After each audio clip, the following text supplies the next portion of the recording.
Thank you for joining us tonight at 10. I'm Sarah Horbacewicz. Right now, Conway police is investigating an incident at Mally's Entertainment Center last night.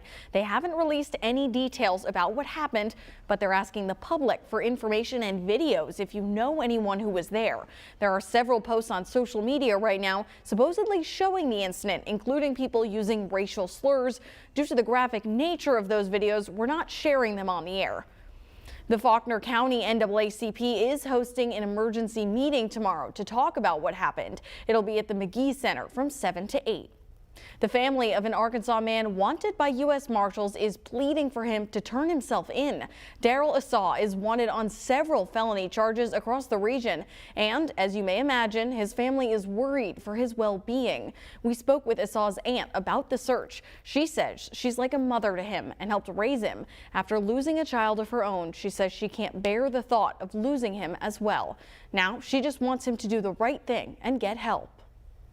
Regardless, he is my baby, first and foremost, and I can only imagine all the things running through his mind right now, but I need him to stop, because if anything were to happen to him, it would break me. Call me. I will do everything I can to help you get the mental health help that you need, but you got to make the first step. Erica says she doesn't know where Daryl is right now, but she just wants him safe. We've been following this story since the U.S. Marshals first told us Assaw should be considered armed and dangerous. Here's why they're looking for him. He has felony warrants out of Sherwood, Little Rock, and Pulaski County. Some of those are for battery in the first degree, meaning he shot and injured someone. Police describe Assaw as 5'10", weighing around 160 pounds. If you see him, you should not approach him, but call 911. If you have any information on where he is, the U.S. Marshals ask that you call them. That number is on our website, and you can remain anonymous. However, if you are helping him escape police, you could be criminally charged as well. Hopefully you took advantage of the clear skies and got a little sunshine in today, because tomorrow into the next couple of days, we won't get much of it as a storm system well off to our west right now, still over in New Mexico, will start to make its approach overnight, moving through Monday into Tuesday. That's going to offer some rain chances for us here in central Arkansas. Right now, we're still seeing mainly clear skies, generally central, east, and south Arkansas, but that area of high pressure is starting to move off, and we're starting to see those clouds rolling in right now off to our northwest. That'll continue more overnight. A lot of places already seeing temperatures in the 30s, 36 currently in Little Rock, 39 in Hot Springs and Pine Bluff. Arkadelphia sitting right at the freezing line.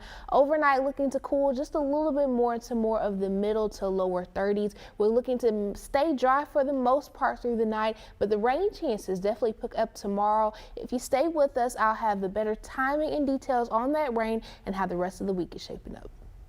All right, thanks, Simone. And thanks to that cold weather, Oaklawn Racing canceled a lot of their events today. They said the decision was out of an abundance of caution for both the horses and the jockeys. Oaklawn plans to continue renovating the track in preparation for next week's racing. Arkansans are looking for some relief this winter, not only from the cold, but from their heating bills. THV11's Rebecca Brown has more on a program that could give you a helping hand. 2024 is off to a cold start, with the forecast set to get even colder this week. That can mean high electricity bills for Arkansans, but a Central Arkansas program could help pay those bills. LIHEAP, which stands for Low Income Home Energy Assistance Program, that's the acronym. It's a federally funded program that helps with energy burdens during either the summer or the winter months. Todd Anderson is the program's manager for Central Arkansas Development Council. He works closely with Arkansans that are looking for some relief on their utility bills. It's a great program, particularly for those individuals and families who are on a limited budget. We have a lot of elderly and disabled folks out there that a lot of times being able to pay their light bill or making a decision where they're going to buy their food or their drugs for the month is a hard decision. Anderson says their agency serves about 19 counties. So in the winter program, we will receive about 20 to 22,000 applications, depending on the number of people within the household. But the state of Arkansas, again, provides that list of guidelines. So if there's one person in the household, then they get eligibility guidelines for one person, all the way up to 10. Out of those applications, Anderson says about 80% will be approved. The rest are denied, usually from a lack of documents. There is a time period. So typically once a person applies and then we ask for the documents, there's a time period of typically 10 days. They have to get those documents back. The program is federally funded, and based off their 2022 reports, LAHEAP was granted nearly $51 million. And Anderson hopes for more because he knows how much this assistance helps Arkansans. That's tough to see. And you know, unfortunately, it's the reality out there, and everybody needs a helping hand every now and then. That's what we're here for. In Little Rock, Rebecca Brown, THV 11 News. Winter LAHEAP begins tomorrow, January 8th, and continues while funds last until March 22nd. Tonight, Congress reached an agreement on some spending levels that could help avoid a partial government shutdown that was set for later this month. House Speaker Mike Johnson is hailing the agreement as, quote, the most favorable budget agreement Republicans have achieved in over a decade. The agreement reportedly speeds up the roughly $20 billion in cuts already agreed to for the IRS and takes back about $6 billion in COVID relief funds that had been approved but not yet spent. This all comes as we get closer and closer to the beginning of the 2024 election. Today, GOP candidate and Florida Governor Ron DeSantis appeared on Face the Nation. He talked about issues from immigration at the southern border to his campaign and life after the election. A CBS News poll shows that about half of Americans expect violence after the election, no matter who wins. I think if we're relitigating the past elections, if it's about, Donald Trump or his legal issues or criminal trials or all that stuff, I think it's going to be a really nasty election. I don't think that puts Republicans in a good position to win. So we need to have an election on the issues.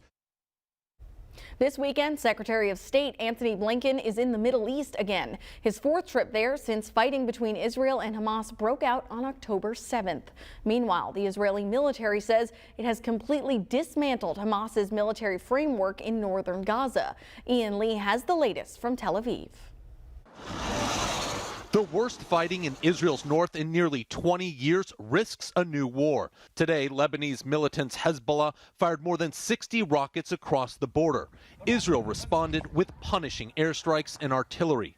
Hezbollah says its attack is revenge for the assassination of a top Hamas commander in Beirut this week. In Yemen's capital, Iranian-backed Houthi rebels remain defiant in the face of Washington's warning to stop attacking commercial shipping. We will make the sea as we made the land, a graveyard for America and Israel, says this man. Today, the U.S. Navy announced it shot down a Houthi drone near multiple ships. And CBS News has learned the Pentagon is preparing plans to hit back at the Houthis, including strikes against targets in Yemen. Hamas's brutal attack 3 months ago sparked the crisis. In southern Gaza, Israeli forces advance. Their main focus now is Khan Yunis. Airstrikes pound the city. Nearby, Palestinians dig a new cemetery. The old ones are already full. Israeli troops hunt for Hamas in southern Gaza while searching for hostages. Gal Dalal attended the Nova Music Festival with his brother Guy when the militants attacked. What is it like coming back here? It's a weird feeling. Gal got away, Guy didn't, taken by Hamas. Time now stands still with his brother in captivity. My brother is the whole world for me, and I will see him again, I know it. More than 100 hostages remain in Gaza, including 6 Americans. Secretary of State Antony Blinken will likely work for their release while also pushing to get more desperately needed humanitarian aid into Gaza. Ian Lee, CBS News, Tel Aviv. Now, you might be doing anything you can think of to stay warm this winter. When we come back, we'll verify some of the popular DIY tips and if they actually help. Simone? And if you stay with us after that story, we're going to be talking about the crazy weather happening this week between Monday through Friday. All of that right after this break.